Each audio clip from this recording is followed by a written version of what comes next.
Buenas tardes a todos los a quienes están conectados. Esperemos que se conecten más personas durante la clase. Lo que vamos a ver hoy día es el módulo 3, que es probablemente la parte más gruesa del curso, así es que ojalá que pueda ver más gente de manera sincrónica, ya que aquí es donde vamos a ir revisando los sistemas fotovoltaicos uno a uno, las distintas alternativas que se pueden tener en sistemas fotovoltaicos, las diferentes cosas que se pueden hacer y los componentes que los caracterizan a cada uno de ellos. ¿Ya? Entonces vamos a ir revisando las distintas tipologías de los equipos. Cualquier cosa, cualquier duda, por supuesto, como siempre, no duden en consultar, ya sea a través del chat o avisando con el micrófono, ¿verdad? Así que sin más, vamos a partir. Voy a poner la pantalla, por favor, confírmenme cuando lo estén viendo, que debería ser ahora. Deberían ya estar viendo ustedes la pantalla. Por favor, confírmenme si es que se ve. A mí ya me aparece acá que ya estoy compartiendo pantalla.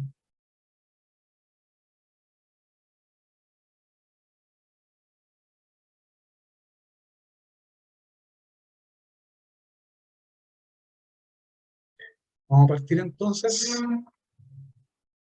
Ahí tenemos una persona, parece.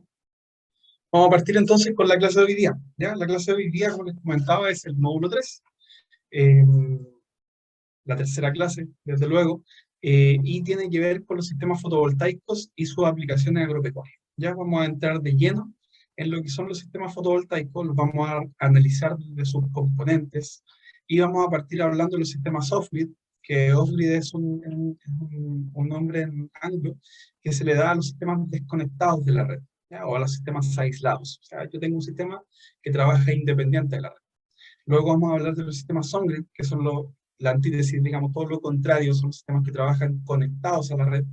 Vamos a ver las características, los beneficios y los contras de cada uno de ellos. Luego nos vamos a pasar a los sistemas híbridos, que es como comulgan un poco, unen ambos conceptos. Y vamos a terminar con el sistema de bombeo solar. Que el bombeo solar viene siendo como una especie de sistema off-grid, viene siendo un tipo de sistema desconectado de la red, pero con sus características bastante propias, ¿cierto? Por eso lo tomamos por separado y lo dejamos para el final para darle más énfasis, ¿ya? Eh, Así que, bueno, partimos.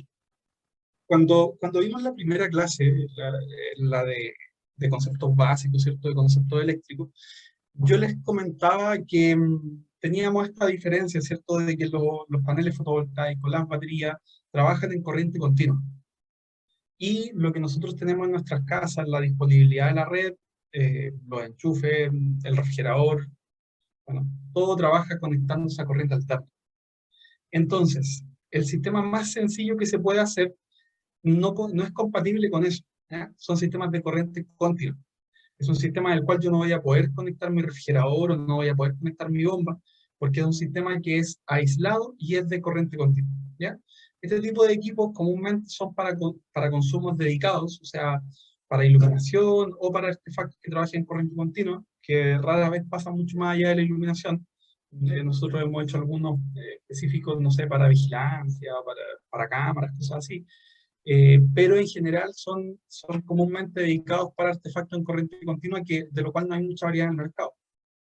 Eh, pero se trata siempre, ¿cierto?, de sistemas que son autónomos, que son aislados, ¿ya?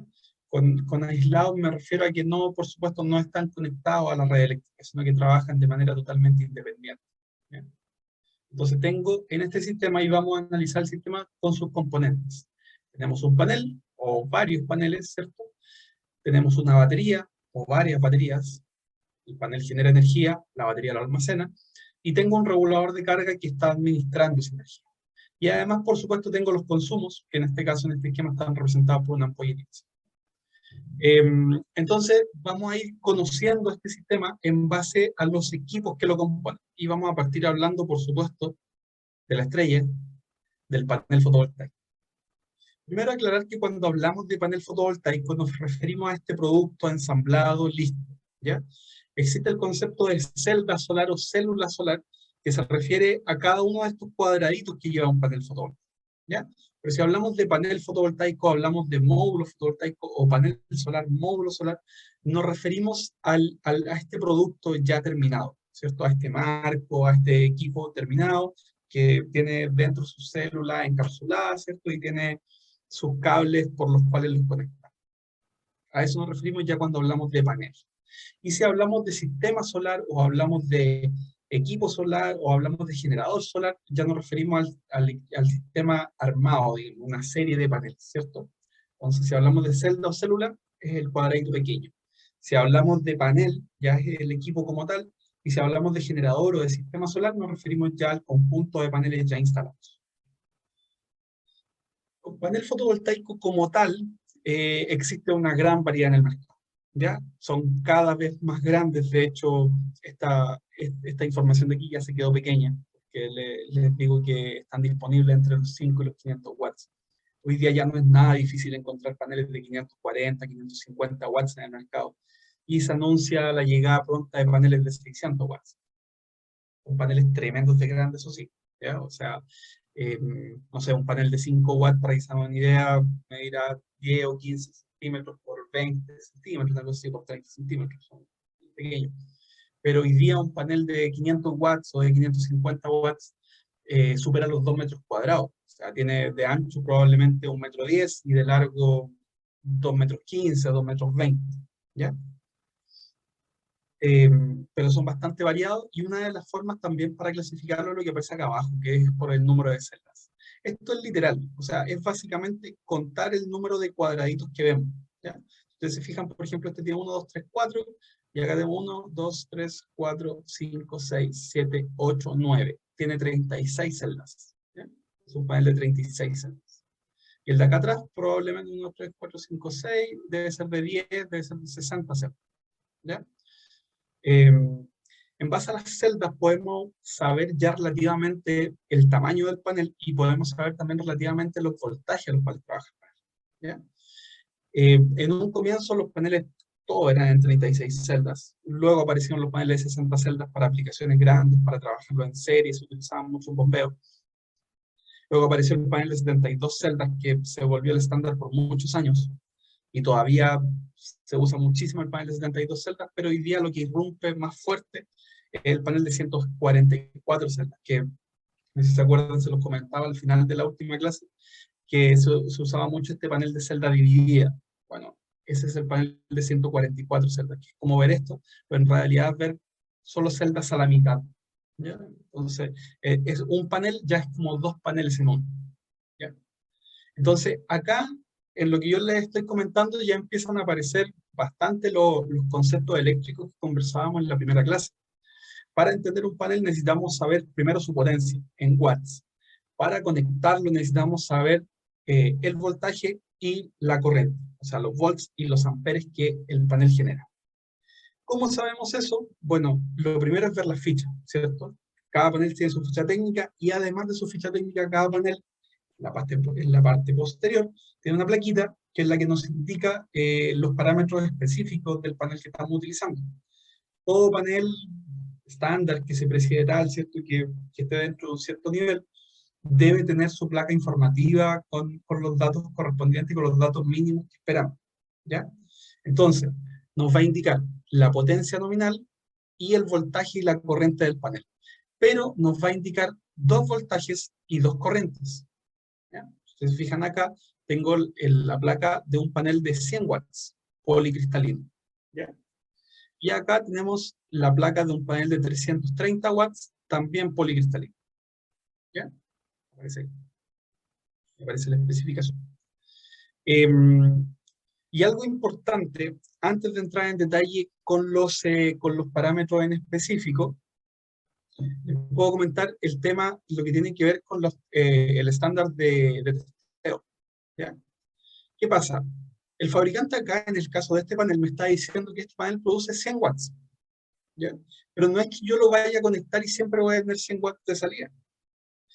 ¿Por qué? Porque primero dependo de la radiación, ¿cierto? Dependo del entorno, tengo un montón de pérdidas, pero además el fabricante aquí me está diciendo las condiciones estándar de medición, ¿ya? Me las dice este fabricante aquí y me las dice este fabricante acá, ¿Ya? Entonces, ¿qué me dicen? Este panel, para que genere 100 watts, debe tener tres condiciones. La primera, que es la menos relevante y que no vamos a considerar mucho, es de 1,5 atmósferas. Da lo mismo, no es relevante. La segunda, la más relevante probablemente, nos dice que es a una temperatura de 25 grados Celsius. No temperatura ambiente, la celda, el panel debe estar a 25 grados Celsius. Y además debemos tener una radiación de 1000 watts por metro cuadrado, que es lo que hablábamos, ¿cierto?, en la segunda clase, que se conocía como la radiación plena, ¿ya? La radiación, la hora efectiva de radiación. Entonces, siendo realista, la verdad es que estas condiciones son súper difíciles de conseguir. Son condiciones de laboratorio, ¿ya? Entonces, en la realidad, en la práctica, los paneles muy difícilmente van a alcanzar su potencia nominal. Probablemente en condiciones estándar, en condiciones normales, van a estar trabajando un 75 o como mucho un 80% de su capacidad nominal. O sea, si este panel me genera 80 watts, estoy pero súper bien, ¿ya? ¿Por qué? Porque es poco probable que tenga una radiación de 1000 watts por metro cuadrado constante. Puedo alcanzarla algunas horas del día, pero no va a ser constante.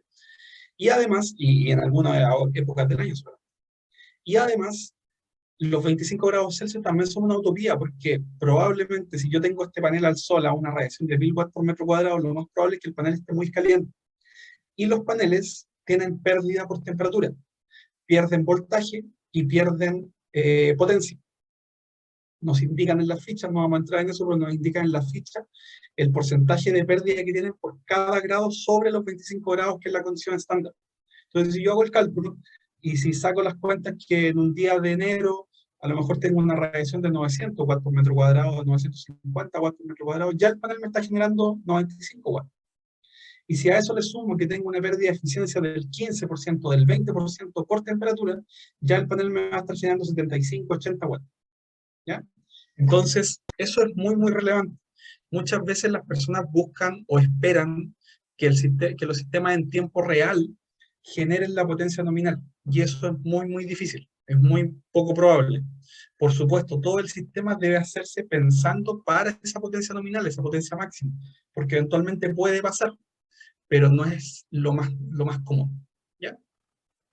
Entonces, el fabricante nos da una serie de datos acá y si ustedes son observadores se podrán fijar que tenemos dos parámetros de voltaje y tenemos dos parámetros de corriente, dos parámetros de amperaje. Entonces tenemos un parámetro de potencia que nos dice potencia máxima 100 watts y tenemos dos parámetros de voltaje. ¿Por qué dos parámetros de voltaje? Porque nos está indicando el voltaje que el panel nos va a generar en dos situaciones diferentes. Una, en el punto de máxima potencia, a eso se refiere esta sigla MPP, y otra en circuito abierto, que es cuando está desconectado. ¿Ya? ¿Se acuerdan que yo les comentaba en la primera clase que la diferencia potencial, el voltaje, era como esta disponibilidad de energía, que nosotros en un enchufe, si no está nada conectado, tenemos 220 volts, pero no hay corriente? Bueno, en ese punto, si pasara lo mismo del panel, si yo tengo los dos cables disponibles, tengo el máximo voltaje disponible. Pero yo una vez que conecte cargas, el voltaje va a bajar. ¿Ya? Entonces el fabricante me dice que si estoy en circuito abierto, o sea, estoy desconectado, los cables del panel no están conectados a nada, y yo mido el voltaje que yo voy a tener va a ser de 21,6 volts. Pero si yo le conecto algo, ese voltaje va a bajar. ¿Cuánto va a bajar? Depende cómo yo lo regule, pero el punto de máxima potencia, o sea, a donde yo lo debería hacer bajar es a 17,49 volts, porque en ese punto es cuando me dice el fabricante que el panel va a generar más energía, más potencia, ¿ya? Y en el caso de la corriente pasa algo parecido. También existe una corriente en el punto de máxima potencia, que en este caso nos dice que es de 5,72 volts, que también es la corriente que se genera en ese punto exacto. Pero hay una corriente más alta, que es la corriente de cortocircuito, que se produce si que yo literalmente hago un cortocircuito, uno al positivo con el negativo de un mismo panel. En ese punto se va a producir la máxima corriente y el mínimo voltaje. Voy a llegar a una corriente de 6,29 amperes. ¿Qué significa eso? Que si yo, por ejemplo, tengo que calcular el cableado, debo pensar en el peor de los casos, en la mayor corriente. Pero si, por ejemplo, yo tengo que dimensionar un equipo y tengo que ver que no me vaya a quemar algún equipo con sobrevoltaje, tengo que pensar también en el voltaje más alto. Ahora, si pienso en condiciones normales de operación, tengo que pensar en el MPP, que son las condiciones del punto de máxima potencia. Esto se explica quizá un poquito mejor. Sé que esto es un poco denso, pero es bien relevante. Se explica un poquito mejor en este gráfico de arriba. El de abajo indica la potencia, pero el de arriba lo que nos indica es la relación entre la corriente, entre los amperes, y el voltaje de los paneles. Entonces nos dice, el voltaje máximo es cuando no hay corriente. A 0 amperes es cuando tengo el máximo de voltaje. Y a 0 volts es cuando tengo la máxima corriente. Hay un punto medio que es el punto de máxima potencia. Ese punto es el que siempre debo buscar para generar la máxima energía posible, ¿ya? Y ese punto se logra en este panel a 17.49 volts y en este panel, en el de la derecha, se logra a 37.73 volts. Eso es lo que me indica el fabricante, ¿ya? Ahora, si nos vamos a la construcción del panel, los paneles están compuestos por celdas, ¿cierto? Las celdas son como si fueran pequeñas pilitas o pequeños generadores de energía que tienen su positivo y su negativo. A pesar de que las vemos que son súper delgaditas, por el lado superior, o sea, por el lado que nosotros vemos, las celdas tienen el negativo, y por la parte inferior, por la parte que no se ve, están los positivos. Entonces nosotros siempre vamos a ver unos alambritos, que son los llamados busbar, que también se los comenté la semana pasada, la clase pasada, que van uniendo estas celdas. Pero si somos observadores nos vamos a fijar que la misma latita, el mismo alambrito que pasa por sobre una celda, después se hunde en la celda que viene siguiente, ¿ya? Hay que mirarla con lupa, pero vamos a notar que es así, ¿ya? Entonces, eso nos muestra que todas las celdas dentro de un panel están en serie, ¿ya? O sea, van sumando voltaje. Por eso, en base al número de celdas, es relativamente fácil conocer los voltajes de trabajo de un panel. Si analizamos los paneles desde otra perspectiva, desde el punto de vista estructural, bueno, podemos hablar del tema de los soportes. El panel más común es el que está acá a la izquierda, que viene soportado o autosoportado en un marco de aluminio, ¿ya? Es un panel fotovoltaico, ¿cierto? Que trae un marco de aluminio anodizado y que ese es el marco que fijamos a la estructura que nosotros queramos usar. Además, existe otro par de formatos, como los semiflexibles o como los de doble vidrio sin marco, que son utilizados para aplicaciones arquitectónicas. O sea, a lo mejor yo quiero poner paneles en mi ventana, y en vez de comprar vidrio, compro este panel de doble vidrio sin marco. Entonces lo puedo adaptar y puedo generar una ventana con él, qué sé yo. ¿Bien? Entonces, ya dijimos en el sistema off-grid que tenemos los paneles, ¿cierto? Hablamos del voltaje de los paneles, de cómo trabaja.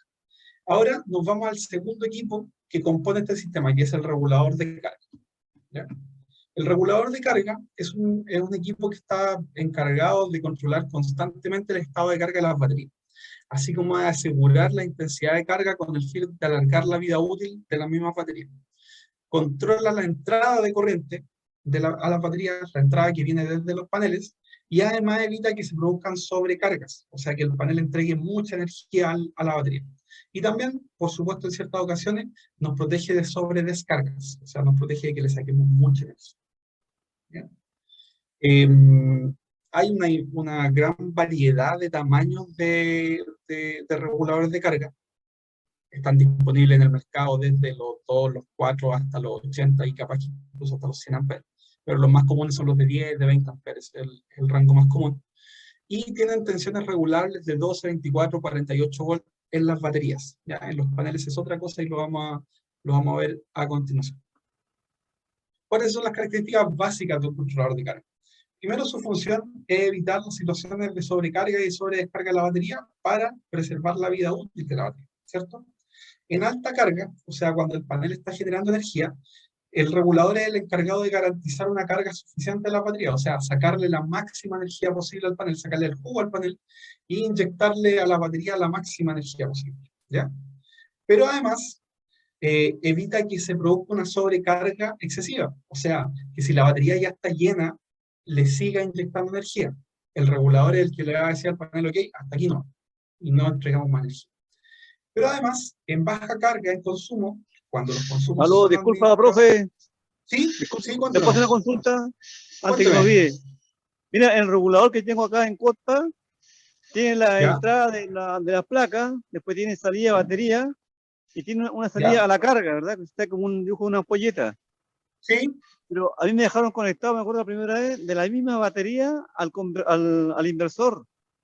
¿ya? ¿Está bien eso? ¿Es como la misma salida de la batería con de la ampolleta en el Eh, regulador? lo más probable es que esté bien, ¿ya? Lo más probable es que esté bien, porque, mire, una de las funciones del regulador es evitar las descargas excesivas de la batería, ¿ya? O sea, evitar que la batería se descargue mucho cuando la estoy consumiendo. ¿Ya? Ahora, la mayoría, y con esto digo la mayoría, no todos, pero la mayoría de los inversores, a lo menos un inversor de buena calidad, también debería tener una protección, una desconexión por bajo voltaje, ¿ya? Eso significa que esta función, si se la dejaron conectada así, es porque el inversor que le instalaron tiene esta función, ¿ya? Yo asumo que si es un inversor para sistemas solares, debiese tener esa función, ¿ya?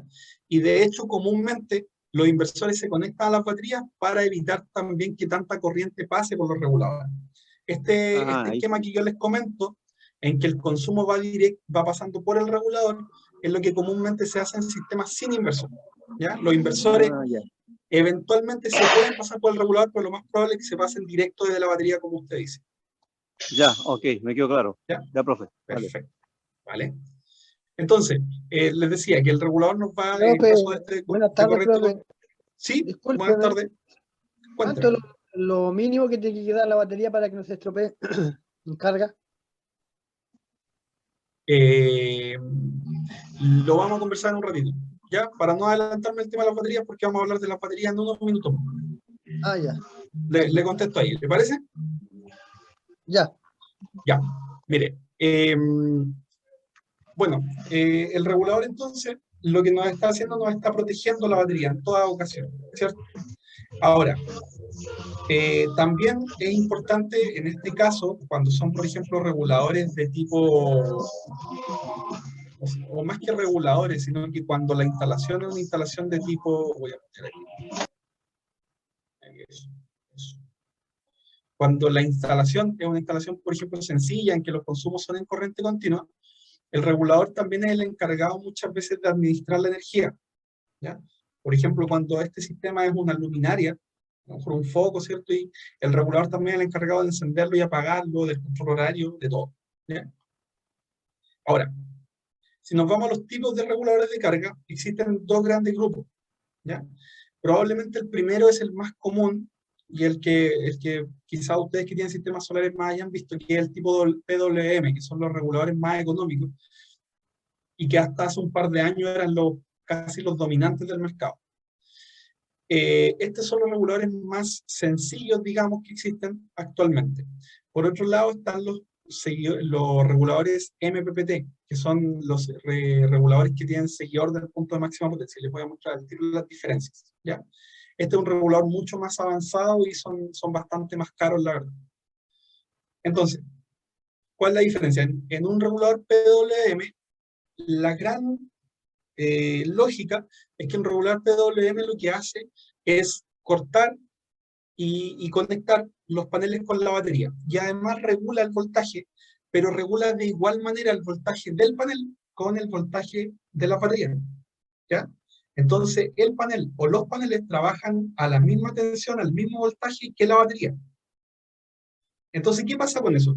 Primero, obligamos al panel a trabajar fuera de su curva de máxima eficiencia, ¿ya? ¿Se acuerdan lo que les estaba comentando hace unos minutos acá, del punto de máxima potencia del panel? Si yo a este panel le bajo el voltaje forzosamente, porque el panel que yo les mostraba, por ejemplo, este es de 17 volts, y este es el tipo de paneles que se usan para conectar a 12 volts. Entonces yo fuerzo el panel a salirse de su curva de máxima potencia y probablemente va a generar menos energía aún. Entonces, ya ni siquiera el panel me va a estar generando los 75, los 80 watts que yo les estaba comentando, me va a generar a lo mejor 60. ¿Ya? Y eso es súper importante tenerlo claro. Y además, trabaja en voltajes variables dependiendo siempre de la batería. Entonces, por ejemplo, si yo tengo una batería que está totalmente descargada, 11,5 volts o 12 volts, primero lo que va a hacer es subirle el voltaje a la batería para llegar a una fase de absorción. Y ahí es donde va a ir absorbiendo energía real. Por eso, el voltaje no siempre es una buena referencia en cuanto a la carga de las baterías. Porque si ustedes se fijan, este es el ciclo de carga de una batería, ¿ya? Este esquema. Acá tenemos el voltaje y acá tenemos el tiempo. Entonces lo que nos dice es que en el comienzo, cuando empiezo a cargar, el regulador lo que hace es inyectar voltaje a la batería. Pero llega un punto en el cual el voltaje ya está alto, 14,5 volts. Y de ahí el voltaje se mantiene. Y uno, si lo mide con un tester, dice, ah, la batería está cargada. No, la batería todavía no está cargada, la batería está recién absorbiendo energía, solamente llegó al nivel de voltaje deseado, pero está absorbiendo energía. Y una vez que la fase de absorción terminó, el regulador vuelve a bajar el voltaje y lo mantiene en flotación, que se llama, que es como el voltaje de descanso de la batería, por decirlo de una manera. ¿Ya? Ahora, les comentaba, el regulador PWM es probablemente el más usado, pero tiene esta pérdida de eficiencia por las baterías. ¿Cómo se soluciona eso? Eso lo hacen los reguladores MPPT, ¿ya? Un regulador de este tipo tiene hasta entre un 10 y un 40% mejor rendimiento que un PWM, sobre todo en malas condiciones de temperatura y radiación, ¿ya? Entonces tenemos la opción de trabajar un sistema mucho más eficiente. ¿Cuál es la gran gracia de un regulador MPPT? Es que trabaja en voltajes separados la batería del panel. Entonces, si yo conecto el mismo ejercicio que les decía antes, tengo el panel de 17,5 volts y lo conecto a una batería de 12 volts, el panel con este regulador va a seguir trabajando a los 17,5 volts en su punto de máxima potencia, pero la batería va a estar a 12 volts. Hace la conversión de voltaje dentro del equipo, ¿ya? Este regulador. ¿Cuál es la gracia? Que con eso vamos a obtener un rendimiento muchísimo mayor del panel en todo momento.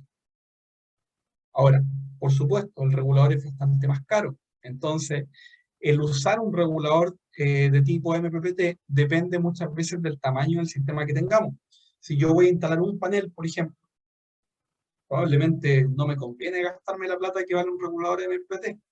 Pero si hago un sistema para toda mi casa y quiero que abastezca todo y voy a gastarme sus buenas lucas en eso, bueno, también tengo que tomar el tiempo y dedicarle una buena inversión a poner un regulador de mejor calidad. Además, el tema de trabajar en distintos voltajes nos abre otro camino, y es que a mayor tensión, menor corriente. ¿Se acuerdan que yo les comentaba eso? Que si subíamos el voltaje, bajábamos la corriente, bajábamos el amperaje. Y si tenemos menor amperaje, si tenemos menor corriente, también logramos mantener bajas las pérdidas por transmisión. O sea que yo puedo poner más paneles y seguir usando cables delgados entre comillas. O bien puedo poner los paneles a mayor distancia sin tener que aumentar tanto el nivel del cable, ¿ya? Entonces tienen algunos beneficios de ese tipo los reguladores MPPT. Además también permiten en cierto sentido sobredimensionar los campos fotovoltaicos, ¿ya? Porque tienen limitación por corriente. El regulador es capaz de decir, ok, hasta aquí nomás, no más energía que esa. Entonces podemos sobredimensionar y poner más paneles incluso de los que a priori es capaz de soportar, porque simplemente va a limitar la potencia y listo, ¿ya? Entonces, si vivimos en zonas como es nuestra zona centro-sur y como es nuestro sur de Chile, en que hay mucha diferencia de radiación entre verano e invierno, esto es una súper buena alternativa para poner más paneles y tener mayor energía en el invierno, ¿ya? Ahora sí, pasamos a lo que tiene que ver con las baterías, ¿ya? Eso es lo que tiene que ver con los reguladores que están siempre orientados para proteger las baterías, ¿ya? En el caso de las baterías que vamos a utilizar son baterías de ciclo profundo, ¿ya? ¿Qué significa que una batería sea de ciclo profundo? Significa que son baterías que están optimizadas para ciclos de carga lenta, ¿ya? Y aquí empiezo a responder un poquito la pregunta que nos hacían recién. Por ejemplo, una batería de auto es una batería que está optimizada para ciclos de carga y descarga rápida. Pensémoslo, ¿para qué sirve una batería de auto? Para el motor de arranque, para echar a andar el auto, ¿cierto? Y si vemos las características del arranque del auto, podemos saber que es mucha energía, porque es un motor, ¿cierto?, que mueve al motor completo del auto, entonces se requiere mucha energía, pero se requiere en un periodo de tiempo cortito, en 3 segundos, 2 segundos, o 5 segundos a lo mejor si está muy duro para partir, y no más que eso. Esa es la función de una batería de auto, dar arranque al motor.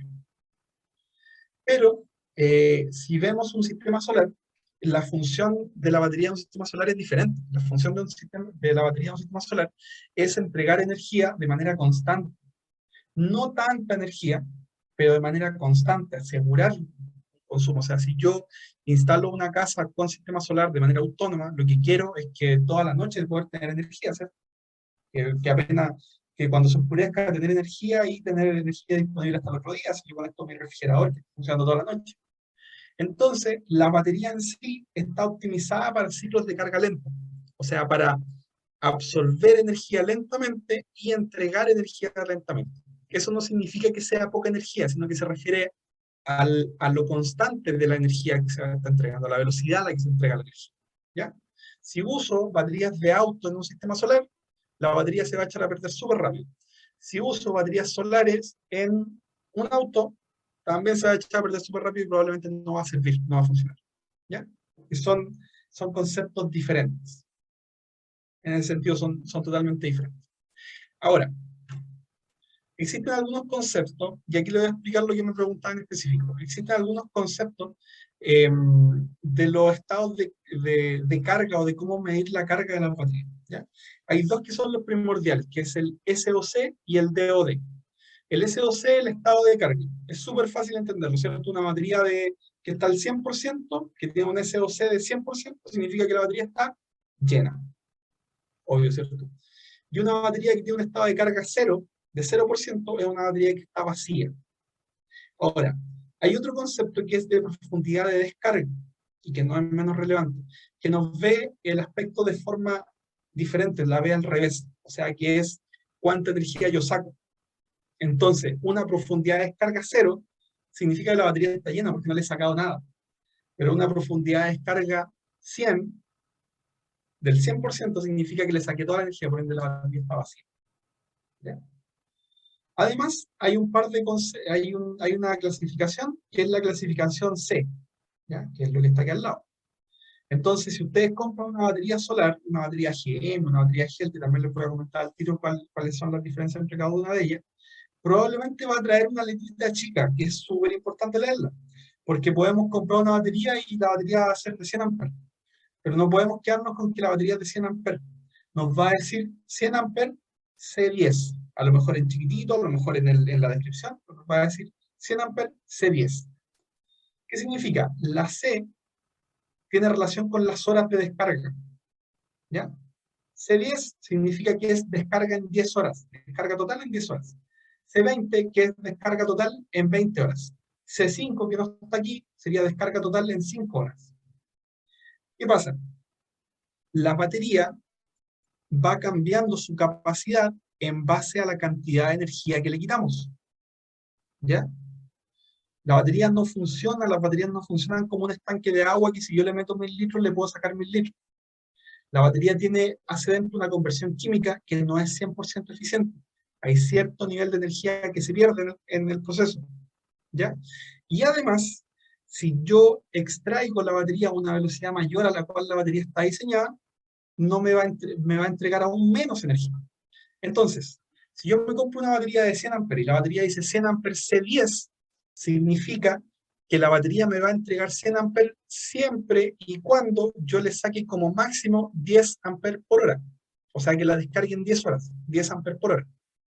Si yo le saco 20 amperes por hora, el fabricante me va a decir C20, 70 amperes. O sea que si le saco 20 amperes por hora, la batería me va a durar poco más de 3 horas y le voy a sacar en realidad 70 amperes y la batería se va a ver agotada. ¿Ya? Entonces, eso es bien relevante porque debemos calcular bien los bancos de batería en relación a la cantidad de energía que le sacamos. Yo no saco nada con poner una batería de ciclo profundo si quiero extraerle simultáneamente el 50%. Eso sería matar la batería. ¿Ya?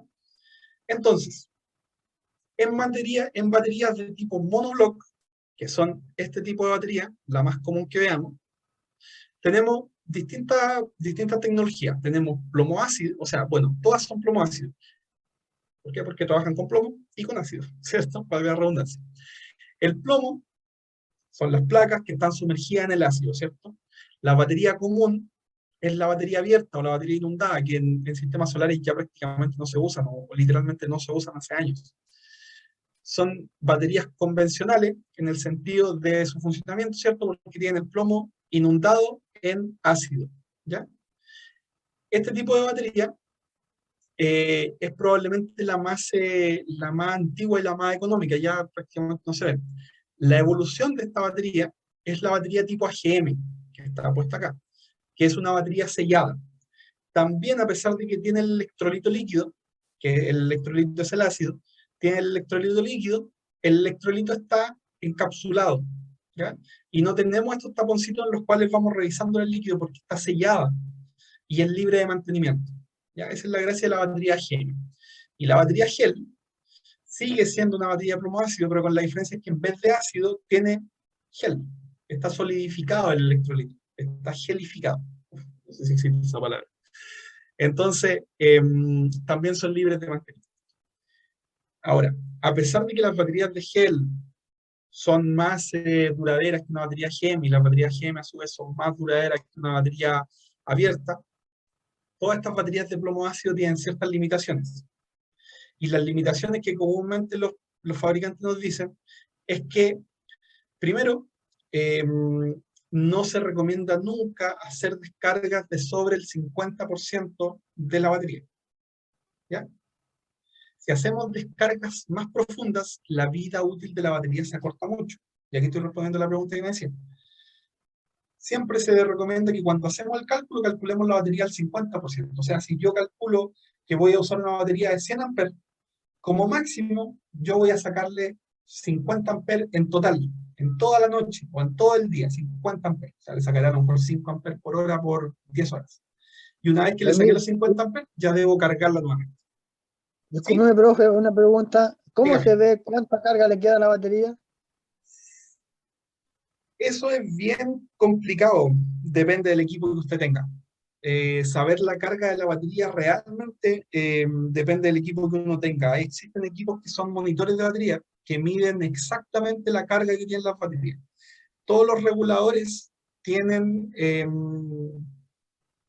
revisión por voltaje, pero como les decía antes, el voltaje no es lo más efectivo, ¿ya? Entonces, es una referencia, pero no es lo más efectivo. Sobre todo cuando uno tiene equipos diferentes. Por ejemplo, si ustedes tienen un regulador separado del inversor, va a ser muy difícil que ustedes sepan realmente la carga que tiene la batería.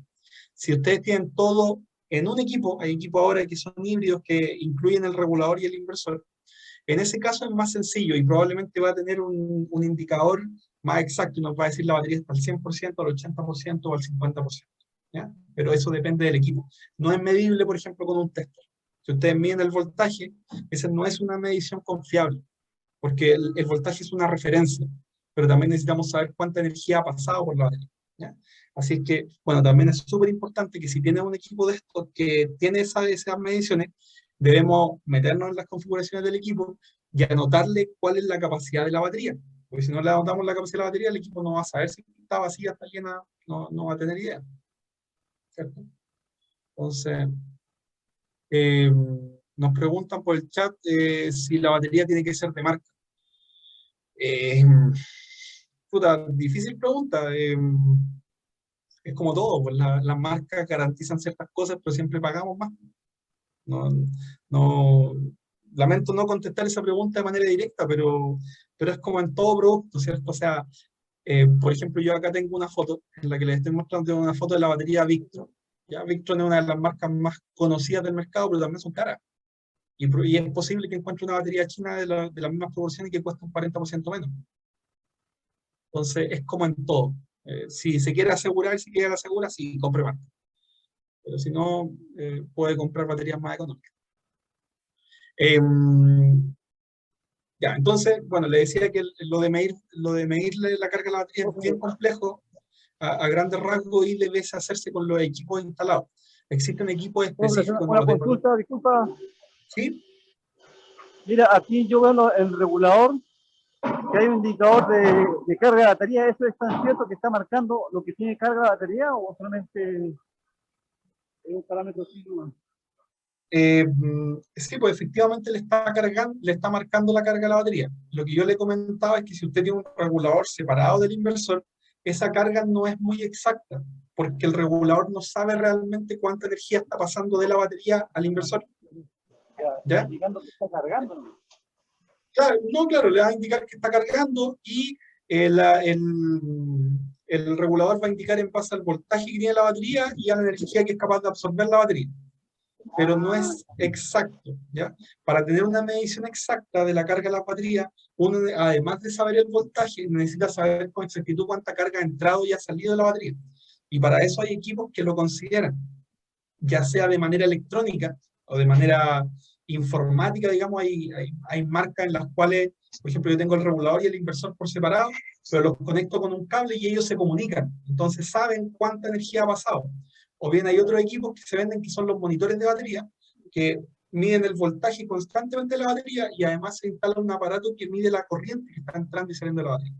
Entonces, al comienzo uno lo instala y el aparato no tiene idea de cuánta energía hay.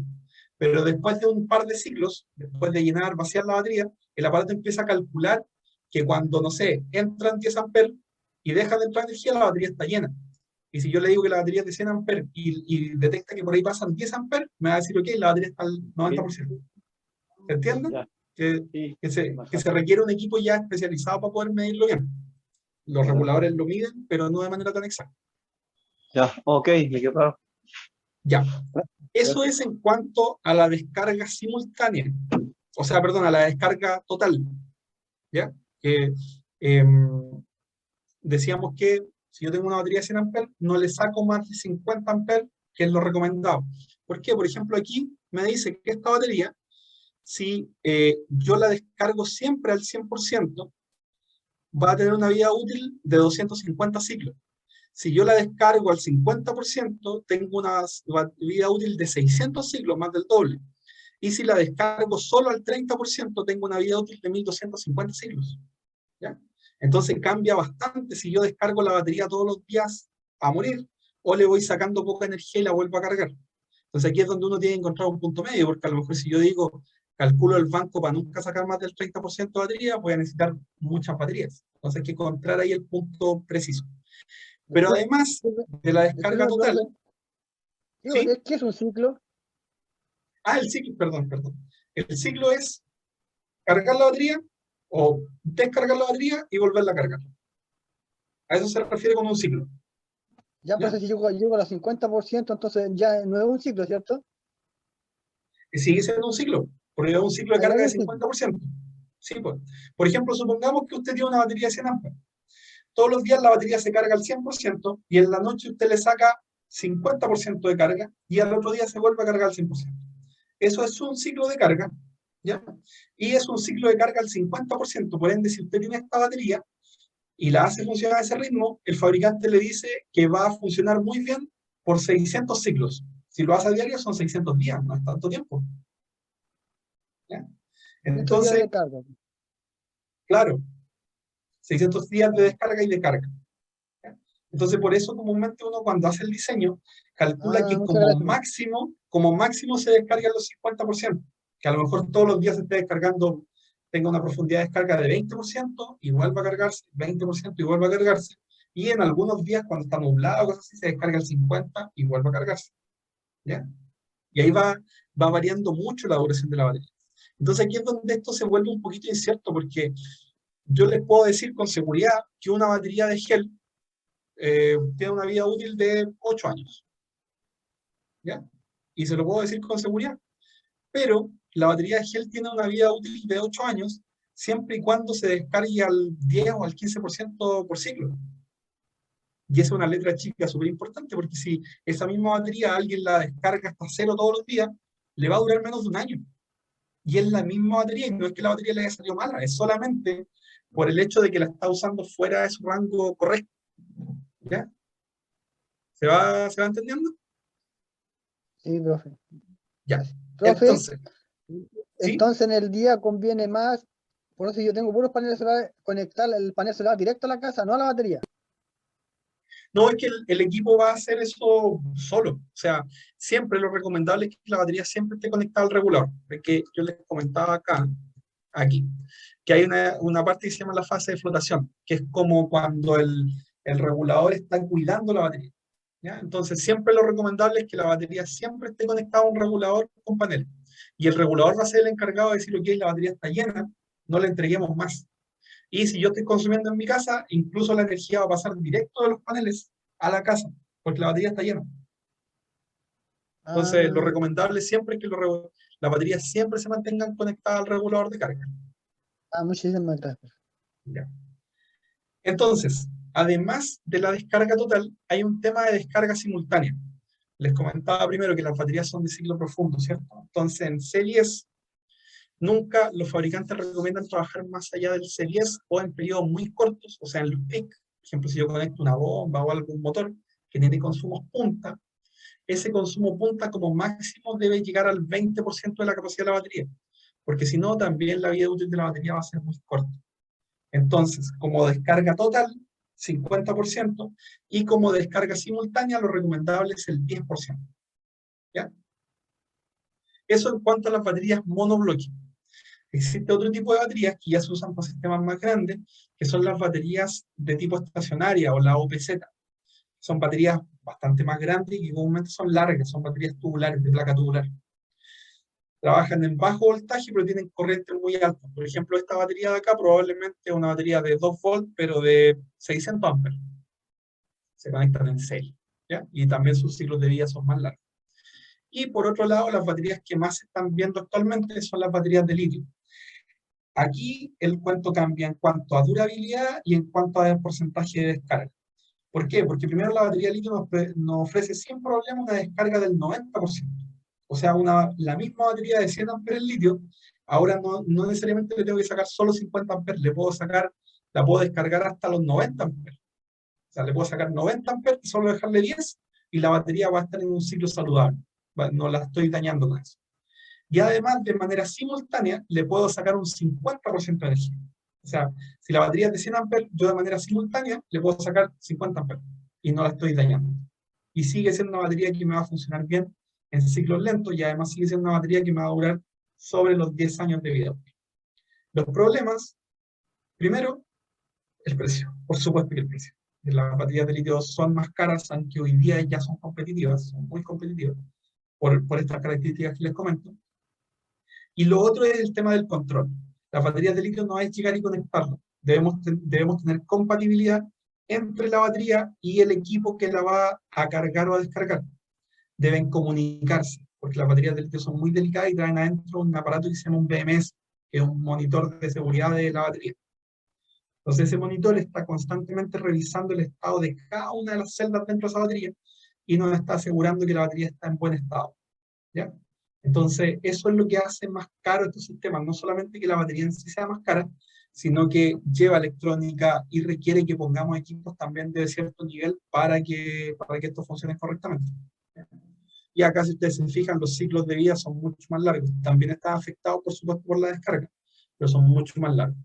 Lo que sí le afecta a las baterías de litio es la temperatura.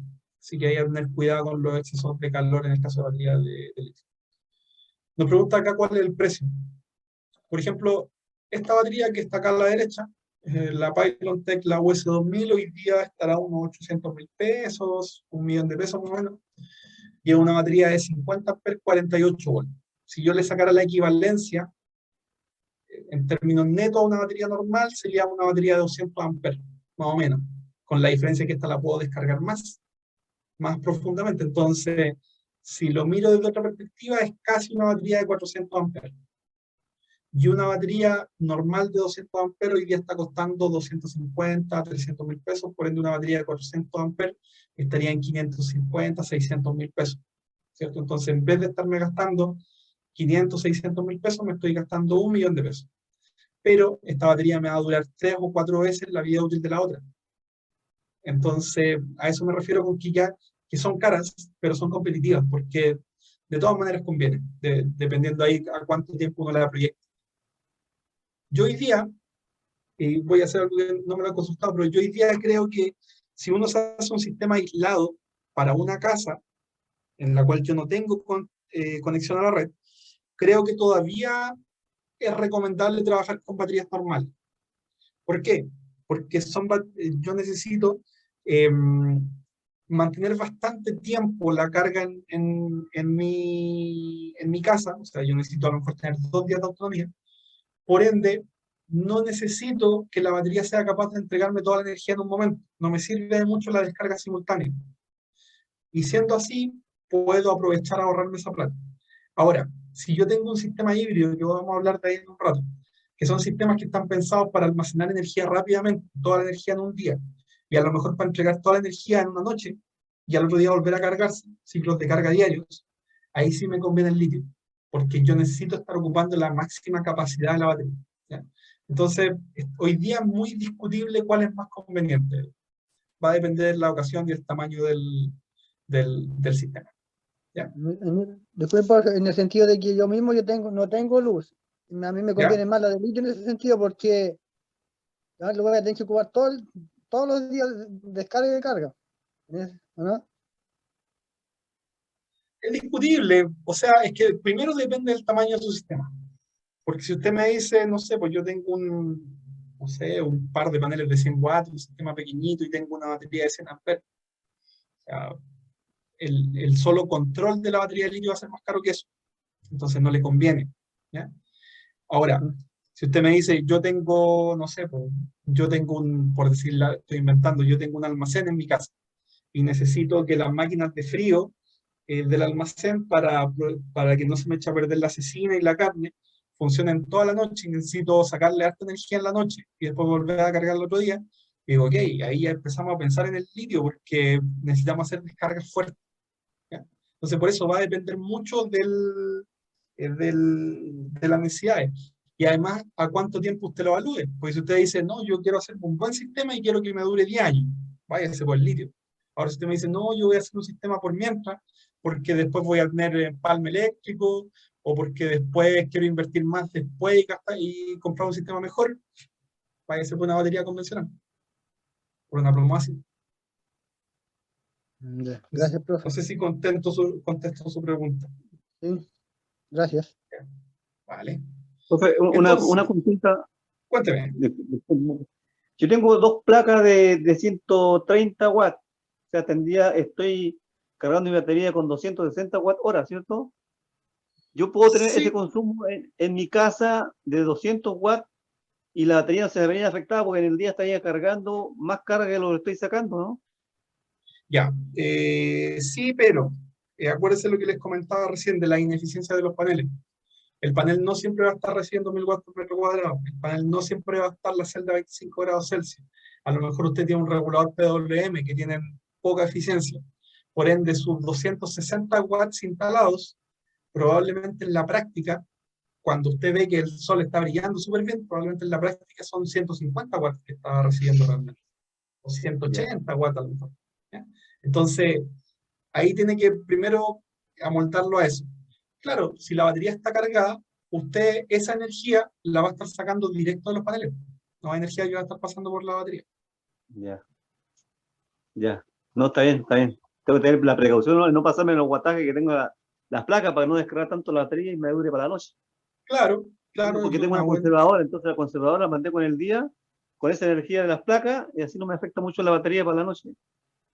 Por ejemplo, eso es una súper buena medida porque a lo mejor, yo no sé cuántas baterías tiene usted, pero a lo mejor puede pasar de que la congeladora, el consumo punta es muy alto y hace que la batería no funcione en su ciclo de carga correcto.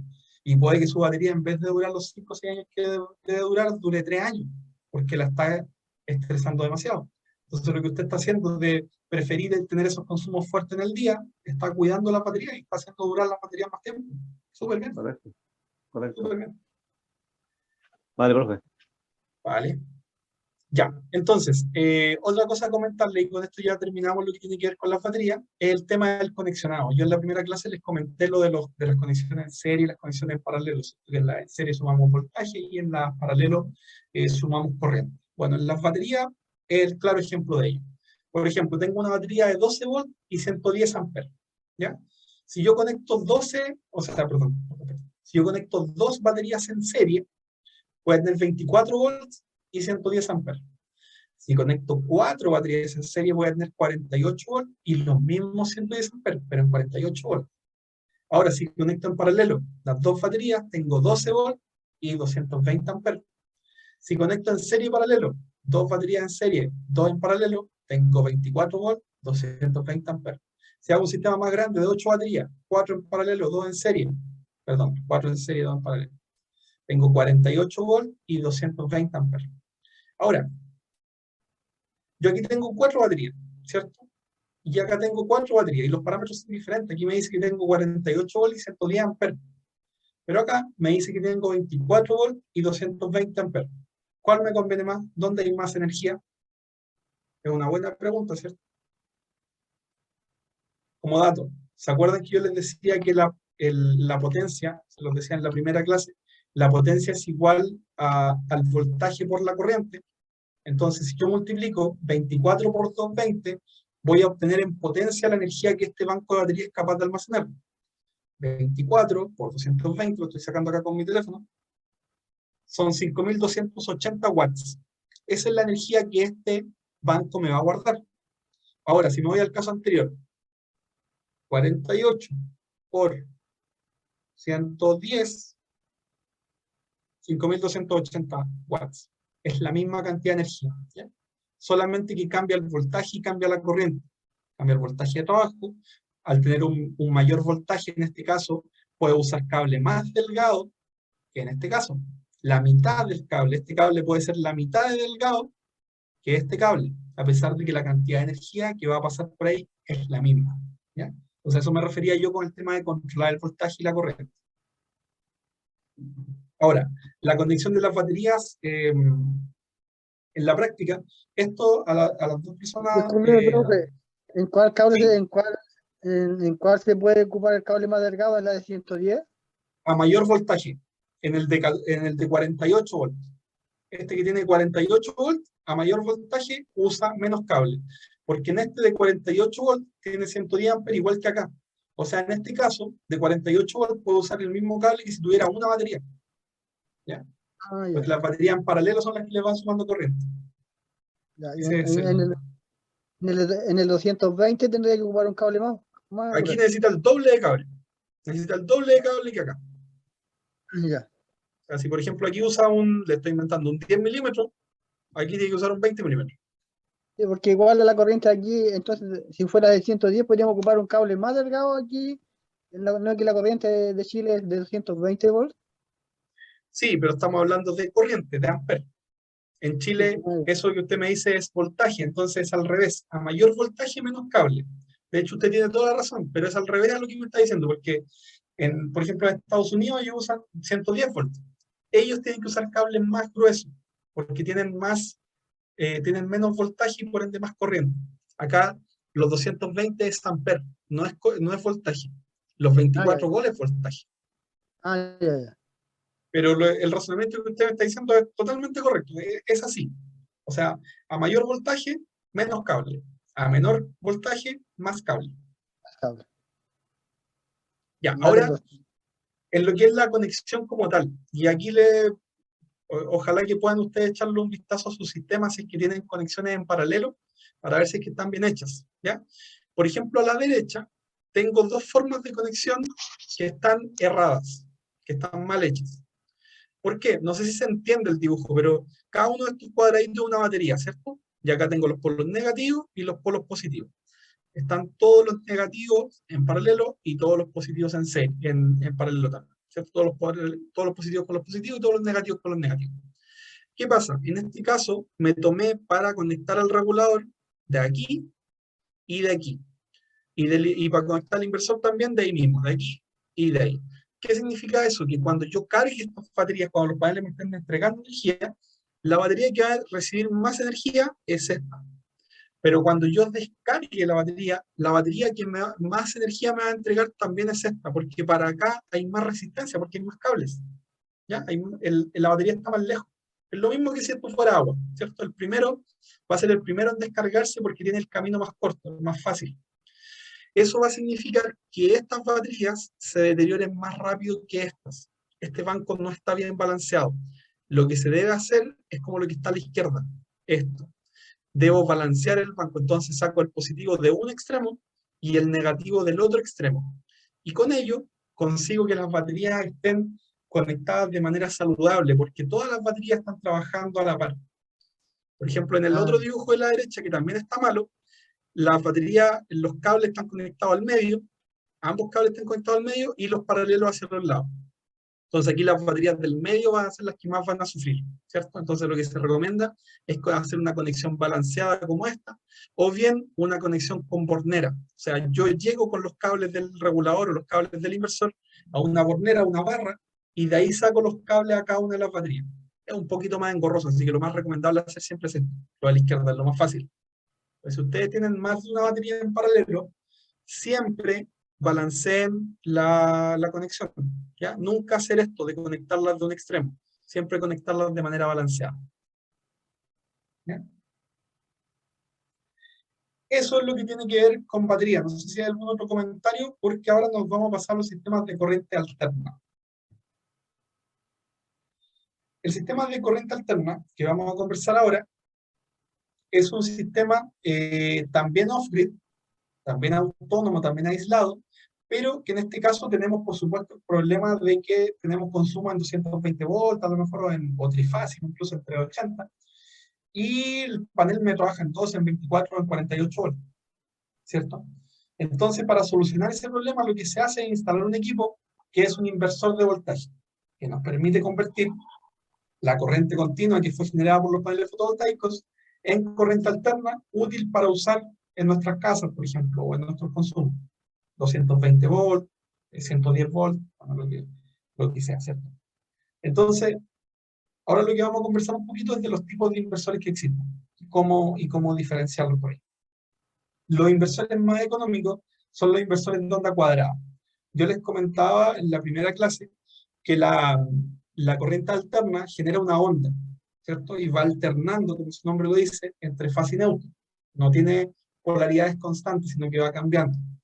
Entonces, esa onda es la que se ve aquí al fondo.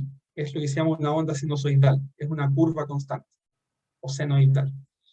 Los inversores más económicos emulan este tipo de ondas, pero hacen un pulso, un cuadro, ¿ya? Funcionan, pero no sirven para todos los consumos. Por ejemplo, los motores, todo lo que son consumos inductivos, los motores, por ejemplo, que inducen un campo magnético, necesitan que la onda sea perfecta. Si no tengo la onda perfecta y tengo una onda cuadrada, me va a significar que voy a tener problemas en la sincronización del motor. En cuanto corto, o se quema el motor, o se quema el inversor. ¿Ya? Este tipo de inversores económicos son solamente útiles para consumo resistivo o para electrónica en general. Son pensados, por ejemplo, para yo en el auto conectar en mi computador o conectar un televisor, pero no más que eso. Y además no son de uso continuo. Si yo quiero un inversor para un sistema solar, siempre debe ser un inversor de onda pura. Se les llama onda pura, de onda sinusoidal, de onda sinusoidal, como sea, pero un inversor de onda pura. Ya solo en el valor nos vamos a dar cuenta de la diferencia, porque un inversor de este tipo, no sé, cuesta 40, 50, 60, hasta 100 mil pesos a lo mejor, quizá un poquito más, pero ya es demasiado. Pero un inversor de onda pura probablemente parte de los 100, 150 mil pesos. O sea, por 100 mil pesos yo me puedo encontrar un inversor de onda cuadrada de 2000 watts, 2000 watts, porque no son muy reales. O quizás más de 3000 watts. Pero con 100 mil pesos un inversor de onda pura, si tengo suerte me encuentro uno de 200 watts, de 250 watts, y no mucho más que eso. ¿Ya? Porque mayor que eso ya los precios también se disparan. Pero la gracia es que son útiles para todo tipo de consumos. O sea, puedo conectar el consumo que quiera siempre y cuando respete las potencias del equipo. Y además son para uso continuo. O sea, yo lo puedo tener funcionando día y noche todo el tiempo y el equipo va a funcionar sin problema y no va a tener fallas. Esos son los dos grandes grupos. Ahora, una evolución de los inversores de onda pura son los inversores cargadores. ¿Ya? El inversor cargador es un inversor de onda pura, pero que además tiene la opción de cargar la batería. Por ejemplo, con corriente alterna. Por ejemplo, si es que yo a lo mejor tengo energía en mi casa, tengo energía de la red, de la empresa eléctrica, pero tengo un sistema de seguridad, bueno, puedo poner un sistema solar con este inversor y además acá le hago entrar la corriente alterna. Entonces, eventualmente, si en un momento tengo electricidad en la red, pero no tengo sol, las baterías se pueden cargar con la corriente alterna y el equipo lo va a hacer de manera automática. O eventualmente, cuando son más usados también, yo puedo tener una casa donde no hay empalme eléctrico y puedo tener un generador, ¿cierto? Entonces, si pasan muchos días nublados o hay un par de días de lluvia y mis baterías se descargan, yo enciendo el generador y dentro de la casa ni siquiera me di cuenta de un corte ni nada porque este equipo hizo el cambio de manera automática. ¿Ya? Es lo mejor que hay en equipo en esta categoría, en lo que es sistema software, son estos inversores cargadores, sobre todo esta línea, no es por hacerle publicidad, pero en el caso de Victron, la línea multiplus es como el top. ¿Ya? Para uso continuo, tienen opciones de trabajo en paralelo o en cascada, incluso para trabajar en potencias mayores, pueden incluso trabajar de manera trifásica. Tienen opciones de cargas diferidas también, por supuesto el precio es bastante más alto. Incluso, este tipo de equipo se podría utilizar sin paneles, ¿ya? Eventualmente uno podría hacer una red de emergencia con la red. Por ejemplo, aquí a la izquierda está el sistema con paneles. Yo tengo panel, tengo el regulador, cargo las baterías y entrego al inversor. El inversor me entrega los consumos internos y además el inversor está conectado a la red. Pero eventualmente si no tengo paneles, tengo la red dentro del inversor, carga las baterías y el inversor entrega consumo hacia afuera, ¿ya? Hacia el consumo, digamos, de las cargas. Así que las opciones que ya dan de trabajo tipo UPS son espectaculares. Son súper amplias en este caso, en este tipo de equipos. ¿Ya? Profe, este inversor también entonces sirve a conectarse a los paneles y a la red y a una batería. Sí, se puede conectar a todo en realidad. A todos estos Ah. equipos son bien versátiles. El otro también, el otro que seguía antes. En el caso de bueno, de hecho es la misma marca, es la misma calidad, pero este es solo inversor, solo hace el trabajo de inversor, o sea, convierte la energía de la batería en corriente alterna para la casa, pero no lo hace al revés. Por ejemplo, si las baterías están descargadas, necesitamos que haya Sí, más porque- sol nomás para cargarla. sí. Esa es la diferencia. En realidad son dos equipos en uno. Sí, pero también se puede conectar a la red eléctrica del otro, ¿cierto? Ese no, ese no. No es para la ¿Estás red seguro? eléctrica. Ah, ya. Entonces mucho mejor el otro para si quiere para cargar y más adelante, por último, para ahorrarse luz. Si no tiene batería, le conviene mucho más este, si después más adelante va a tener red eléctrica. Cosas así. Exactamente. En esos casos siempre conviene mucho más este tipo de equipo. Muchísimo Ya, más. muchas gracias. O sea, Muchas gracias, es profe. como, si por ejemplo uno se quiere hacer un sistema aislado y yo no tengo energía en la casa, lo mejor que me puedo hacer es un sistema con este tipo de inversores cargadores. Es como la solución, la mejor solución. ¿Ya? Ya. Entonces con eso, ya vamos a cerrar lo que tiene que ver con los sistemas off-grid, los sistemas desconectados de la red, y nos vamos a pasar a los sistemas on-grid, los llamadas generación distribuida. Acá nos olvidamos completamente de las baterías. Ya no existen las baterías. ¿Ya? Un sistema on-grid es un sistema conectado a la red que tiene como objetivo ahorro. Esa es su función final. ¿Qué pasa? Un sistema con baterías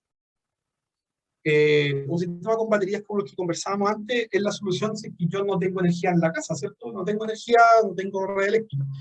Pero si yo tengo energía, la verdad es que los sistemas con batería no son los más convenientes desde el punto de vista monetario, porque cuando yo tenga las baterías cargadas y no esté consumiendo energía, esa energía se está perdiendo. La energía que eventualmente los paneles podrían generar es energía perdida. ¿Ya? Para eso se inventaron los sistemas on-grid. Los sistemas on-grid trabajan conectados a la red. Es una serie de paneles que conectamos directamente a la red de nuestra casa, que no nos entrega autonomía porque no tiene batería. Si se corta la luz, se nos va a cortar la luz igual porque el sistema se va a desconectar. La gracia es que toda la energía que el sistema sea capaz de generar, lo va a generar igual. Ya sea que nosotros la estemos consumiendo, o bien si nosotros no la conseguimos, la entrega a la red y la compañía eléctrica nos paga de vuelta por haber entregado esa energía. ¿Ya? Existen diferentes tipos, primero visto desde el punto de vista del tamaño. Lo primero es lo residencial, instalaciones monofásicas en 220 volts. Comúnmente se trabaja en la llamada tarifa BT1, que es la tarifa que todos tenemos en nuestras casas, en las compañías eléctricas. Y el objetivo es autoconsumo. ¿Qué se entiende por autoconsumo? Que yo instalo una cierta cantidad de paneles para consumir yo esa energía. Y si eventualmente me sobra energía, yo se la vendo a la compañía y la compañía me compensa por ello, ¿ya? Comúnmente se trabaja desde 1 kilowatt, a veces incluso menos, hasta en nuestro país 8,8 kilowatts, o incluso los 10 kilowatts, ¿ya? Luego seguimos dentro de la misma ley 20.571, que es la que regula esto, pasamos a los sistemas comerciales. También es un sistema on-grid, pero de mayor tamaño y trifásico, en 380 voltios, ¿ya? Sigue siendo con una opción o con una condición de autoconsumo. O sea, por ejemplo, si yo tengo una empresa, ¿cierto? O hay un fondo por ahí, le instalamos estos sistemas. El objetivo primario es generar energía para los consumos internos. Y si me sobra energía, la envío a la red. Y la compañía eléctrica me compensa, en este caso ya parcialmente. Si son muchos excedentes, no los compensa. Luego están los sistemas PMGD, que son la pequeña y mediana generación distribuida. Ya aquí nos salimos de la ley 20.571 y nos vamos a plantas como tal, pero que se acoplan a la red. Estas son plantas que están hechas para venta de energía a la red. No hay un consumo dentro. No es que yo tenga un fondo y es para alimentar las bombas de mi fondo. Eso sería un sistema como el anterior, como el comercial. En el caso del PMGD, son plantas que están inyectando energía a la red y el objetivo es ahorrar, o sea, es vender energía a la red. La diferencia de un PMGD, y por eso el límite de tamaño, es que se acoplan a redes existentes, ¿ya? Esto es mucho, no sé si ustedes han visto, o la mayoría son sectores del sur, pero se da mucho acá en la zona central y en el norte, que hacen arriendo de terreno, ¿ya? Y comúnmente hacen el arriendo de terrenos para poner paneles en zonas cercanas a las subestaciones, en lugares privilegiados. Bueno, ahí lo que comúnmente se hace son plantas PMG. Y ya las grandes plantas, sobre los 20 megawatts, que esto ya son las plantas como las que se ven en el desierto de Atacama, son las plantas utility, ya que esto ya son hectáreas de planta y que tienen su propia subestación eléctrica y ya trabajan a un nivel mucho más grande, ¿ya? No es, por supuesto, a lo que le vamos a dar más foco. Entonces, ¿cómo funciona la ley 20.571, que es la que nos permite hacer la generación distribuida? Tengo mis paneles solares, ¿cierto? Mis paneles solares están conectados a un aparato que es un inversor on-grid, es un inversor especial de tipo on-grid, ¿ya? Nos sirven los inversores que ya hablamos antes. La energía se puede utilizar internamente siempre y cuando sean horas de luz en las cuales los paneles estén generando. Si yo en la noche consumo energía, los paneles por supuesto no van a estar generando y voy a sacar esa energía de la red. Si yo en el día consumo energía, la voy a sacar de los paneles, y si la energía de los paneles no es suficiente, también saco de la red. Ahora, si en el día, cuando los paneles están produciendo energía, yo consumo poco, el excedente de energía, lo que me sobre, se va a ir a la red y la compañía eléctrica me lo va a contar como inyección, ¿ya? Y me van a dar a mí una compensación en dinero, ¿ya? O sea, se va a tarifar por separado el valor del kilowatt que compro, el valor del kilowatt que vendo, y a final del mes me van a hacer un neteo en dinero. Entonces me van a decir, usted inyectó tanto, tanta plata para usted, yo le vendí tanto, tanta plata para mí, este es el resultado final. ¿Ya? Eventualmente tengo un monto a pagar, o eventualmente voy a traer una cuenta cero y voy a empezar a generar remanente para los meses siguientes, que también pasa. Y nuestra legislación dice que si pasan 6 meses, ahí va dependiendo de la compañía eléctrica si lo hacen en menos tiempo, pero si pasa un máximo de 6 meses con remanentes, la compañía eléctrica debe devolvernos dinero como tal, contante y sonante, ¿ya? Si no, es una compensación en la boleta de luz, a final de mes. Acá vemos el cuadro del perfil diario de consumo, no vamos a entrar en detalle de eso. Y vamos a hablar un poquito de los equipos en sí. Lo que tenemos acá son los llamados inversores string o inversores on-grid, ¿ya? Que son los inversores que se utilizan para este tipo de sistemas. Son inversores que hacen varios trabajos en uno. Tienen el regulador de carga incorporado, pero no trabajan con baterías, trabajan directo a la red. Entonces yo acá conecto mis paneles y de aquí lo conecto directamente a la red de la casa. Entonces este equipo lo que va a hacer es que en la mañana, cuando empieza a dar luz, el equipo se va a encender, va a monitorear la red, va a ver cuál es el voltaje de la red, cuál es la frecuencia de la red, dónde está la fase en la red, va a esperar un par de minutos y se va a conectar. Y va a empezar a inyectar energía a la red, ¿ya? Si yo la consumo, perfecto. Si yo no la consumo, perfecto, y se va a la red. ¿Ya? Comúnmente son equipos que vienen con sistemas de monitoreo, con alguna pantallita que nos va a informar cuánta energía está pasando por aquí, cuánta energía está pasando por allá. ¿Ya? Hay varias marcas, muchas más que estas tres que yo muestro acá, pero estas son marcas referenciales. Tenemos Fronius, son equipos austriacos, tenemos SMA, son equipos alemanes, tenemos Goodwin, son equipos chinos. De bastante buena calidad, pero son equipos chinos. En este caso, como les decía, nos olvidamos de la batería. Acá ya no hay baterías físicas. Nuestra batería, de cierta forma, es la red. O sea, yo en vez de guardar mi energía en una batería, la guardo en la red y la compañía eléctrica después me la devuelve. ¿Cierto? Y hacemos ahí la compensación en dinero. En estos sistemas, comúnmente, tenemos un inversor, que es este inversor central, este inversor STEM, y va una serie de paneles, literalmente, conectados a este inversor. ¿Ya? Los paneles no se pueden mezclar entre sí. Debe ser una serie de paneles iguales y que deben estar orientados de la misma manera. Si pongo mis paneles a 35 grados de inclinación hacia el norte, a 0 grados hacia el norte, todos los paneles deben estar en la misma inclinación. Todos los paneles deben ser del mismo modelo. Y de preferencia, todos los paneles deben estar con radiación al mismo tiempo. No es muy saludable eso de que hay una sombra permanente en un panel durante mucho rato. ¿Ya? La idea es que sea un tema continuo. Hay inversores que permiten hacer más cadenas, eso sí, tienen más seguidores MPPT. En este caso el esquema muestra solo uno. Esa es la opción primaria. Existen como opción secundaria los llamados microinversores, que un microinversor, la gracia que tiene es que es como un inversor on-grid, o es literalmente un inversor on-grid, pero que trabaja independientemente un inversor por cada panel. ¿Ya? Entonces nos permite, por ejemplo, mezclar paneles. Yo puedo poner 5 paneles y puedo poner 5 paneles diferentes. O puedo poner un panel mirando para allá, otro panel mirando para acá, y el sistema va a funcionar igual. La desventaja es que a gran escala, o si ya pongo varios paneles, el precio va a ser un poquito más alto. ¿Ya? Entonces, ahí lo más conveniente en cuanto a costos son los inversores de tipo central. Los microinversores en algún momento representaron una muy buena alternativa, pero yo creo que hoy día ya están en retirada.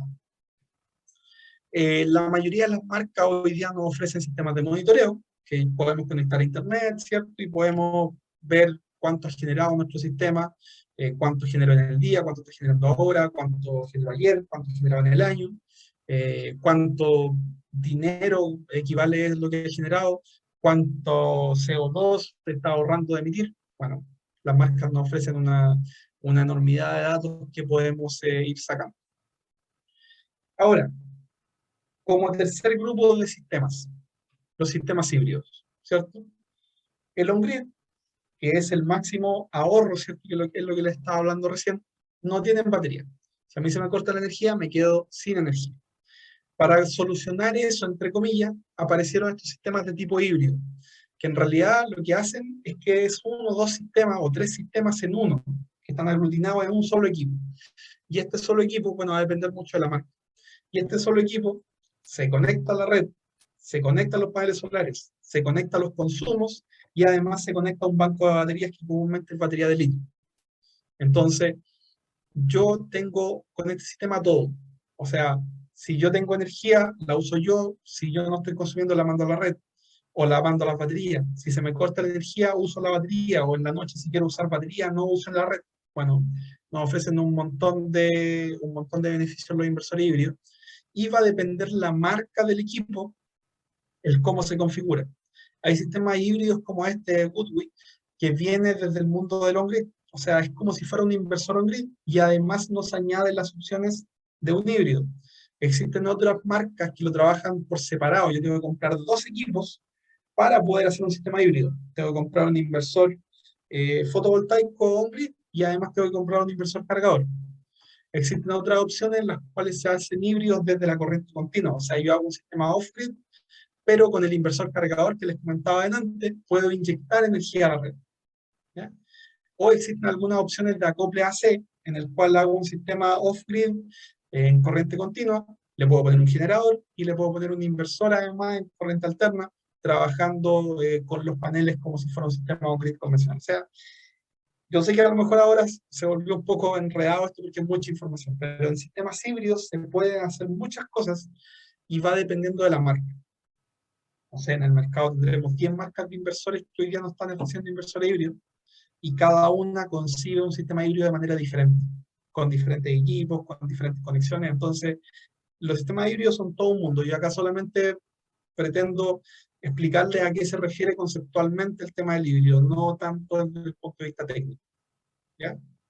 No sé cómo vamos hasta ahí, si tenemos alguna consulta, porque estamos llegando al final de esta parte de los sistemas off-grid, on-grid y híbridos. Y tendríamos que empezar por lo que es bombeo, porque nos está pillando la hora. Entonces les voy a comentar algo de bombeo a grandes rasgos y vamos a terminar de ver el bombeo solar mañana en la última clase. ¿Ya? Como bombeo solar se entiende todo tipo de sistema solar que está dedicado exclusivamente para bombear agua. ¿Ya? Comúnmente, desde el punto de vista técnico, son sistemas aislados, son sistemas off-grid, desconectados de la red, pero que no usan baterías, aunque algunas marcas lo ofrecen, pero en la práctica o en el rigor no usan baterías, y que trabajan de manera directa. Yo tengo radiación y tengo una bomba funcionando. Se va el sol, se apagó la bomba y listo. ¿Ya? Ese es el objetivo de un sistema de bombeo solar. ¿Ya? El sistema de bombeo solar, por defecto, o el clásico, digamos, es este en el cual tengo una serie de paneles solares conectados a una central de control y a su vez a una bomba solar, una bomba especial, en este caso sumergible. Sale el sol en la mañana, si tengo agua en el pozo, la bomba va a empezar a funcionar y me va a regar directamente mi cultivo. ¿Ya? En este caso requiere primero que usted o el agrónomo a cargo, quien sea, apruebe el hecho de regar en el día.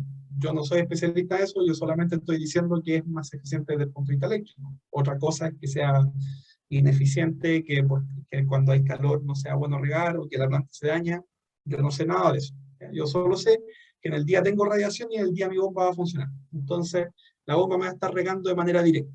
Debo tener cuidado en dimensionar bien, en darme cuenta que la bomba va a tener un caudal variable, que eventualmente el sol se va moviendo, eventualmente pasa una nube, la bomba va a tener menos energía y va a bombear menos agua. Entonces tengo que preocuparme de que el riego que yo tenga sea abastecido con esa variabilidad de energía. Este es el objetivo inicial, ¿cierto? Tenemos una alternativa que es con batería, pero esta alternativa yo no se la recomendaría para nada por la corta vida útil de la batería, sobre todo al ser utilizada en niveles de estrés tan altos como en una bomba, con un motor, ¿ya? Así es que si queremos una batería, la mejor batería que existe es un estanque acumulador. Y este probablemente es el sistema ideal desde el punto de vista de bombeo solar. Sale el sol, mi bomba empieza a trabajar y me lanza un estanque en altura. Y yo así, por gravedad, riego cuando quiero. Ahora, por supuesto, necesito que el entorno me acompañe, porque si tengo una llanura, ¿cierto? Si mi terreno es solo una llanura, va a ser complicado, no voy a estar haciendo una torre de 20 metros para que me abran los goteros, ¿cierto? Entonces ahí se vuelve un poquito difícil. Pero si las condiciones no acompañan, este sistema es el ideal, porque estoy almacenando energía en altura, ¿ya? Porque esto sí es energía, porque es agua que está alta, y yo después por gravedad la puedo utilizar. Y además la bomba va a trabajar siempre, siempre y cuando el estanque no esté lleno, voy a tener energía y voy a tener bombeo, ¿ya? Entonces, si lo vemos en los componentes un poquito más en específico, tenemos nuestros paneles solares, tenemos el aparato que es la central de control, tenemos nuestra bomba con sus respectivos sensores de nivel, y tenemos nuestro estanque también con sus respectivos sensores de nivel que nos van a estar asegurando que para que la bomba funcione, tiene que no estar lleno el estanque y tiene que haber agua en el pozo, ¿cierto? Si no hay agua en el pozo, la bomba se detiene, o si el estanque está lleno, también la bomba se detiene. Eso es importantísimo.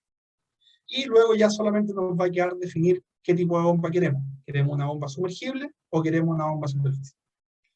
Hasta aquí lo vamos a dejar por hoy. ¿Ya? Vamos a seguir de esta misma diapositiva mañana. No sé si tienen algún comentario, alguna consulta, para que cerremos la clase de hoy. También si aparecen consultas las podemos ver mañana, porque mañana ya es la última clase.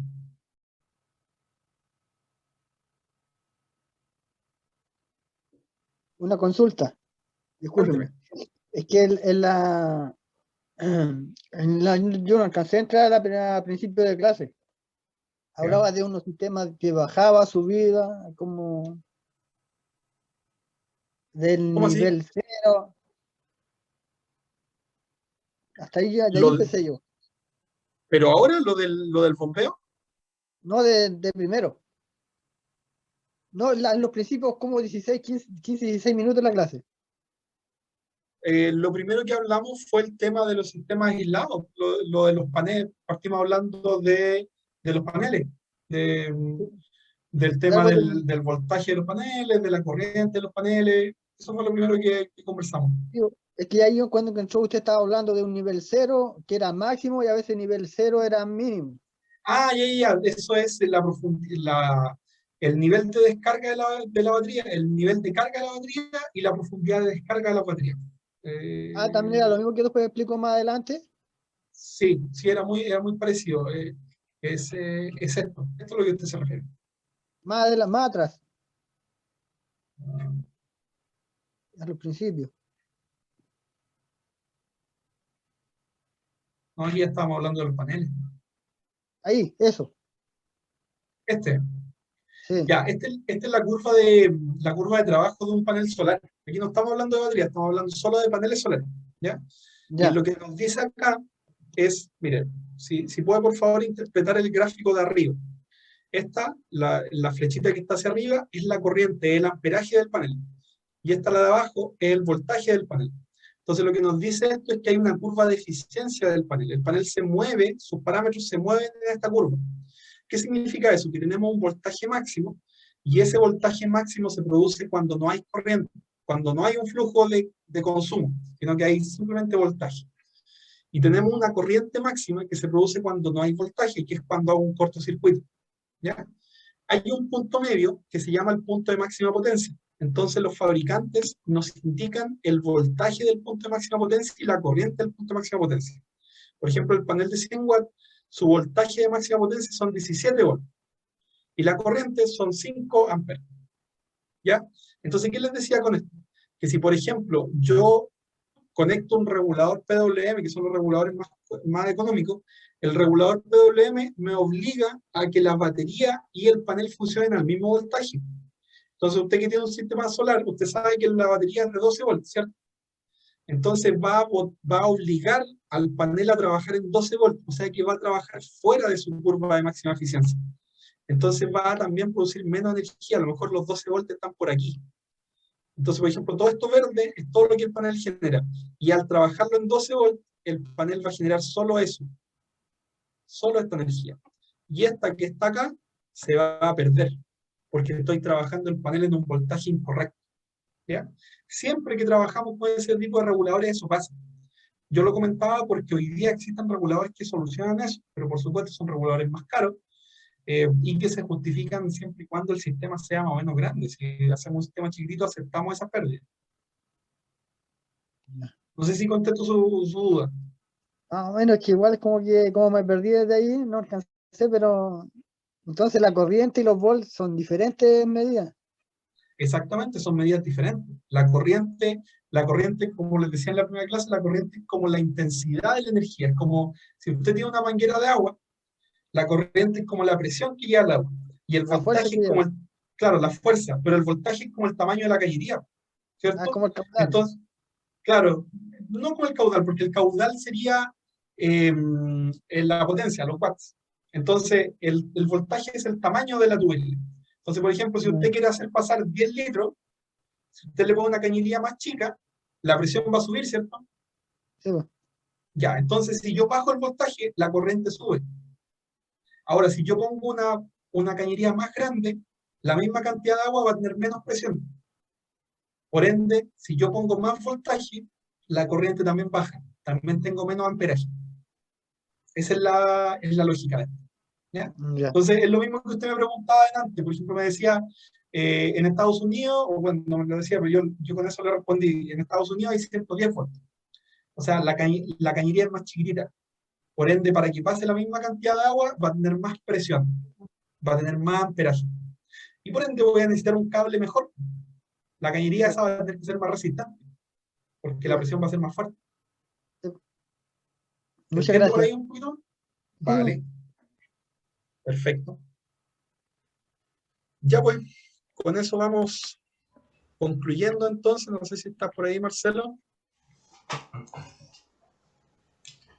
Bien, entonces terminamos hoy día con esta tercera sesión y recuerden que mañana es el último día del curso y por ende es la última sesión sincrónica, la número 4, y se va a realizar obviamente a la misma hora del día de hoy. Así que los esperamos mañana, que tengan una muy buena tarde y recuerden que tienen que ver todo el material en la plataforma, ¿ya?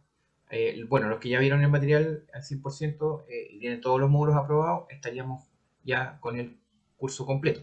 Pero las personas que les falta por revisar material o que no han hecho la evaluación final, que por favor la hagan de aquí a mañana. Así es que tengan muy buena tarde. Profesor, muchas gracias por los conocimientos entregados el día de hoy. Muchas Y gracias a nos vemos ustedes. mañana a las 15 horas.